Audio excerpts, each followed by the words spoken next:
Tole, ashamaa harka fuune jirra jirtu qaqqaaliiwwan hiriyoottan koo bakka jirtan hundumaatti nageenyi kan koo isiniif haa ta'u. Akkam jirtu nagaa keessanii galata waaqayyoo ani nagaa kooti isinis baga nagaa taatanii ammayyoonatti nu hordofaa maatii nuuf taatanii kan jirtanii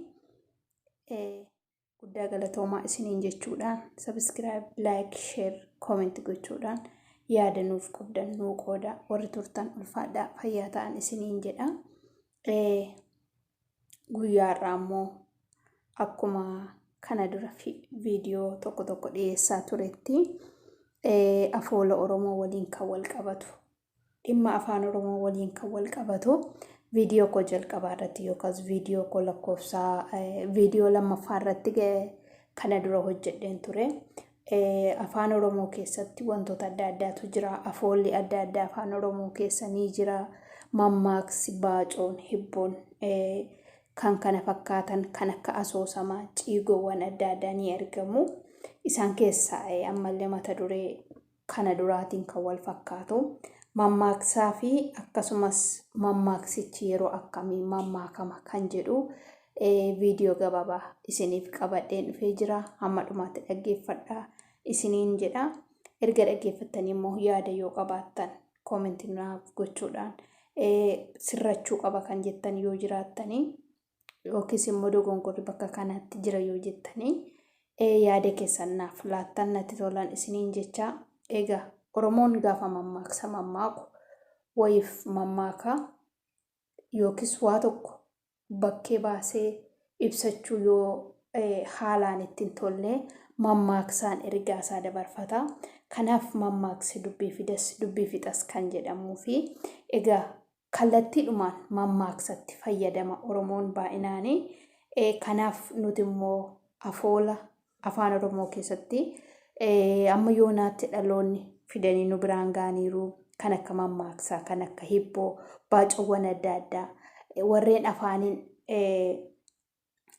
dhalootatti darbanii nuti illee karaa keenya wal yaadachiisaa warra hin beeknetti himaa daa'imman nuu gadi jiranitti dhimma afaan Oromootiin kan wal qabatu barsiisaa itti fufnan isiniin jedha. Egaa guyyaarraa mammaaksota muraasa qabadhee dhufeen jira. Mammaaksi koo inni tokkoffaan akkas jedha. Abbaa gabaabaa ijoolleen hiriyaa seeti jedha. Abbaa gabaabaa ijoolleen hiriyaa seeti kan jedhamu yeroo akkamii mammaakama yoo jettanii fakkeenyaaf nama umuriidhaan nuun olii tokko ilaalcha hamaa gaafa qabaannuuf yookaas gaafa tuffannu mammaaksi kun mammaakama yookiis mammaakamuu danda'a. Abbaa gabaabaa ijoolleen hiriyaa seeti kan jedhu yeroo akkasii ittiin ergaa isaa dabarfachuudhaaf oola jechuudha. Akkasumas abbaan qabdu akaakayyuuf boocheedha. Abbaan qabdu akaakayyuuf booche. Kana jechuuni fakkeenyaaf yeroo akkamii mammaakama mammaaksi kun ergaa maalii dabarsa kan jedhu kan of keessaa qabu. Egaa an akka dhuunfaa koottan ibsa. Wanti afaaniin ibsamu tokko immoo foormulaa hin qabu.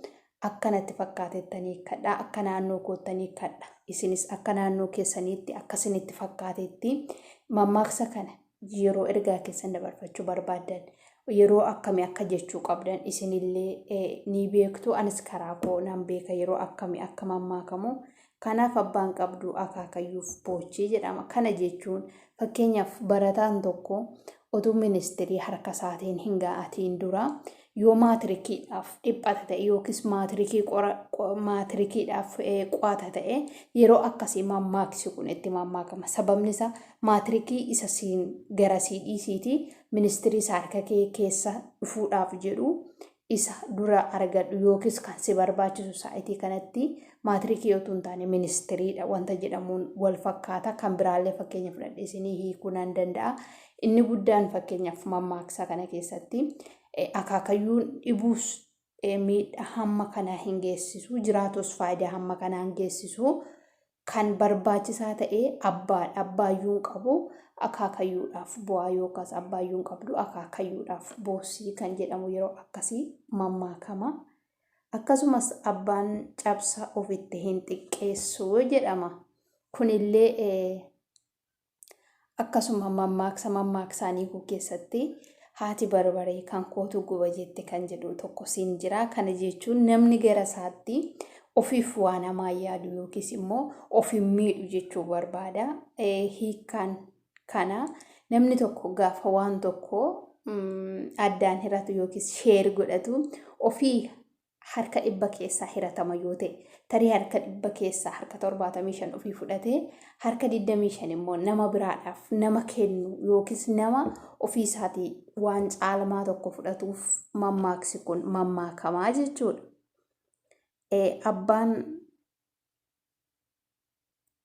Abbaan cabsaa ofittiin xiqqeessu dhiifama isuma duraati. Abbaan daadhii dhugeef ilma afaaniin urgaa'u. Kana jechuun yeroo baay'ee kun hin jedhama. Fakkeenyaaf dhimma siyaasaa keessatti yeroo baay'ee hin kaafama.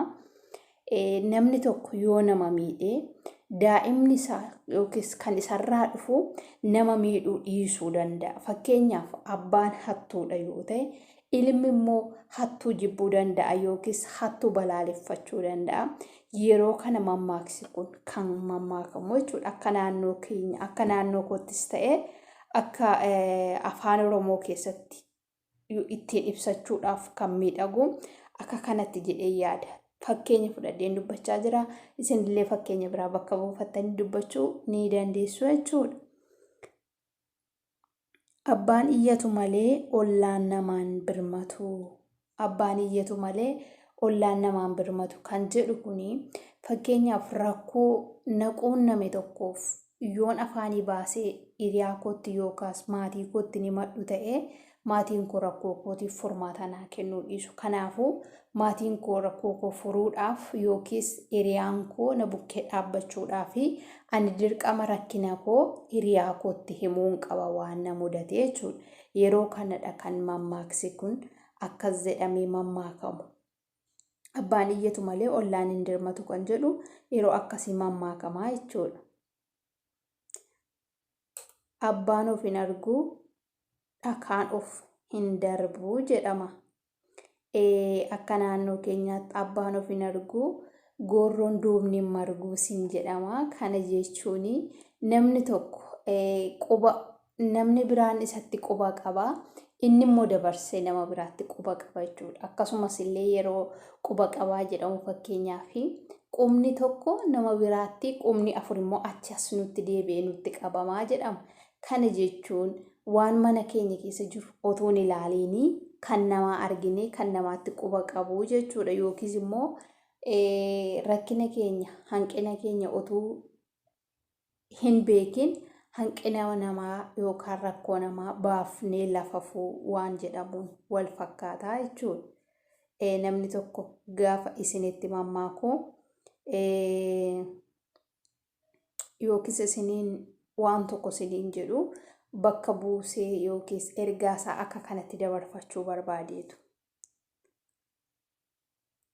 Abbaat of mara jedhe boofti hantuuta liqimsee. Abbaat of mara jedhe boofti hantuuta liqimsee. Egaa kana akkas jedhee hiikuunsa xiqqoo natti ulfaata. Waanuma naannoo keenyatti hiikaa ooluuf itti fayyadamaa ooluudhas namoonni beektan itti guuttachuu dandeessu. Kana jedhee hiikuusaa badaas nan barbaachisu maaliif mammaaksi kun beekamaadha yeroo baay'ee kan irra deddeebiidhaan jennu jechuudha. Abjuun bara beelaa buddeena jetti. Abjuun bara beelaa buddeen jetti. Gaafa rakkatan tokko waanuma barbaadan sana waamu yookiis immoo waan keessa ofii dheebote sana waamu jechuudha. Adaamiin ollaa hagamsaa jiru bara baraan boo'aa jiraata. Kana jechuun adaamii fi hagamsi waliif faallaadha. Adaamiin hin boo'a, hagamsi immoo waraana qoree waan qabuuf jechuudha. Yeroo akkasii kana kan inni mammaakamu. Kana jechuun ollaawwan lama fakkeenyaaf ollaan inni tokko isa tokko harka caalee miidha yoo ta'e adaamiin ollaa hagamsaa jiru bara baraan boo'aa jiraata kan jedhamu. Yeroo baay'ee namoota ollaa walii jiraataniif kan inni mammaakamudha jechuudha mammaaksi kun. Afaan dubbii baree bulluqa alanfataa jedhama. afaan dubbii bare bulluqa alanfata gaafa jedhamu namni dubbii jaallatu tokko maalan dubbadhaa jedha. Bakka yeroo sana namichi sun fedhii dubbachuu waan qabuufi mammaaksi kun seerumaan akkasitti mammaakamaaf jechuudha. Kanaaf gaafa namni tokko siniin akkas jedhu dubbiin dubbattu yookiis immoo egaa haalaan isinii galee yaada. Dubbii nama daddabarsuuf kan inni akkasitti mammaakamu jechuudha.